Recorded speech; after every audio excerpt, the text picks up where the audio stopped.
As you guys know, when it comes to bad NBA takes, the mainstream sports media is a goldmine for such content.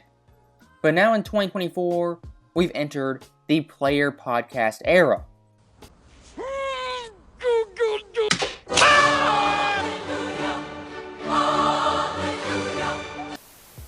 Now, for these player podcasts, sometimes they're interesting and highly entertaining, but the majority of the time, it's the player spouting off 24/7 with no pushback or corrections from the co-host. In many ways, these podcasts are just as bad as the mainstream sports media. Case in point with Carmelo Anthony, as now Melo on his podcast is claiming Nikola Jokic, quote-unquote, stole his number and he was erased from Nuggets history. Obvious that your jersey should be retired in Denver. That's obvious, B. They should do it. I don't know. I don't really put no pressure on it though, but they should do it. Keep it a buck. Because we created something. You had to feel a way. Look me in my eyes. You had to feel a way when they gave Jokic that 15, bro. Because that's Melo. Did you feel a way when you see my man go out there? I play basket number 15. I am number 15. Yeah. Hell yeah. Because like, what the fuck? Did you think it was a petty maneuver? Yeah, it was a petty maneuver. It wasn't like, oh, we got numbers to choose from. It was like, here. Take this one. You got 15. Like, ooh. Are you delusional? Do you suffer from a mental illness? Do you think you do? So, stopping right there, hate to break it to you, but Carmelo's podcast host, the number 15 in Denver, is not Melo. At least, not anymore. And to think number 15 back in 2016 when Jokic was drafted was somehow sacred, off limits, I really don't buy it. And look, Melo in Denver was a very good all-star caliber player. But he wasn't some multi-time NBA champion, MVP, with some lengthy resume of numerous deep playoff runs. Melo's 15 back in the day isn't like Larry Bird's 33 in Boston, Magic's 32 in LA, or Jordan's 23 in Chicago. And one point that's getting really overlooked is Jokic before the draft, before coming to America. Number 15 was his number. So Melo, in hindsight, kind of having this theory in his head Denver tried to replace him, it's a little bit odd. Because again, Jokic was a late second round pick who was drafted during a Taco Bell commercial. I am a Spanish genius! To think Denver had the foresight of Jokic becoming some great player really is insanity. Look, I'll give Denver credit for drafting Jokic, but 99.9% of the time, with a late second round pick. You're looking for a single, a double at most. But Jokic, they got a grand slam. And looking at the facts of the matter, Melo in Denver was a 4-time All-Star and one of the best scorers in the NBA. But besides that, playoff-wise, championship-wise, it's pretty slim pickings. As from 04 to 2010, in 7 different playoff runs, Carmelo made it to the first round only once. And for his best playoff run of his career, that being in 09, he took Kobe's Lakers to 6 games. That right there for Denver Melo was the most success he had from a team perspective. Now, compared to Jokic, only one time in his career has he lost in the first round, twice has been in the West Finals, and of course one time has been an NBA champion.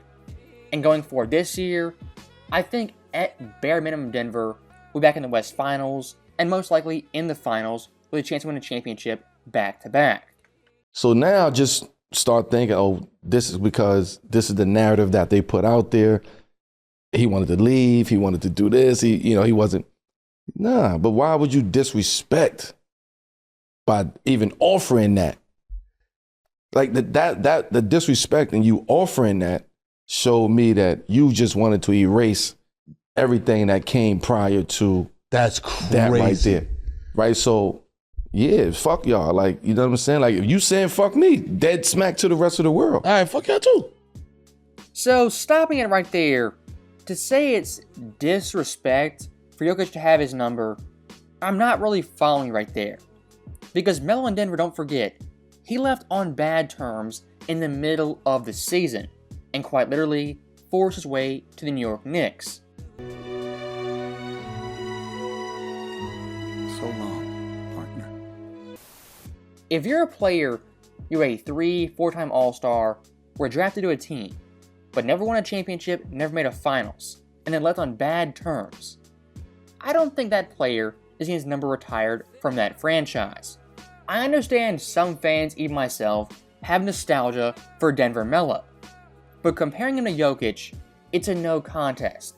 And if Melo's watching this, it is not disrespect to have Jokic wearing your number. And very, very similar comparison that's eerily almost 1-to-1, Ray Allen in Milwaukee was drafted by them at number 34. And of course a decade later, you'd have Giannis the Greek Freak come out of nowhere and also take 34. Now look, is Ray Allen slighted by Giannis taking his number? No. And look, Ray Allen on the Bucks, Melo in Denver, they were great all-star players. But Giannis Milwaukee, Jokic in Denver, they got both those teams the elusive NBA championship. And y'all put Jokic in the middle of that. He don't know what the fuck He going don't on. even care. Or he could have been like, I want to wear 15 because of, he could have been like, 15 is here, I can wear 15. Oh, that's Melo's number. You know what I mean? Like, just pay homage. I don't know. He could have worn because he wanted to pay homage. Right. But what I believe is that they gave him 15 to try to erase What you did, What I your did. accomplishments over there. In That's Denver. crazy. Yeah. Because, Because Like- now it's like they want you to play that game. When you think of 15 in Denver, now to this generation, you thinking it's Joker. Joker. 100%. And there's nothing towards that. It's just, it was two different generations. Yeah, y'all wasn't there. Right? So that just goes to show me that y'all not past that moment. Yeah, still holding on to that shit. This is old. This is 2010. This is 13 years ago. So if y'all are holding on to something that was 13 Come on years now. ago without anybody having. So that right there is our last clip. And again, Melo, hate to break it to you, but number 15 in Denver, from this point on, will belong to Nikola Jokic, and it's not a question. And 25, 30 years, even I would say 100 years from now, when you think of the Denver Nuggets, you're going to think of Jokic and that championship he won in 2023. And if you want to talk individual greatness, individual dominance, Carmelo in Denver not once won an MVP. And in fact, his highest finish was 6th in 2010. Jokic the past 5 years, in terms of individual accolades, individual accomplishments, has surpassed Melo in all respects. As the past 2 years, has been the best player in the world, something Melo never was, has been top 3 MVP voting since 2021, getting 2 of his own, possibly a third coming soon, and of course, the elusive Finals MVP.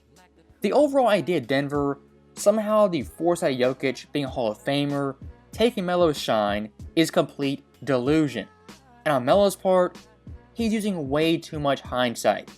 And to kind of go full circle in this video, and make a larger point about Player Podcast, Carmelo's co-host on this podcast was completely abysmal, and I would say checked out for the entire segment.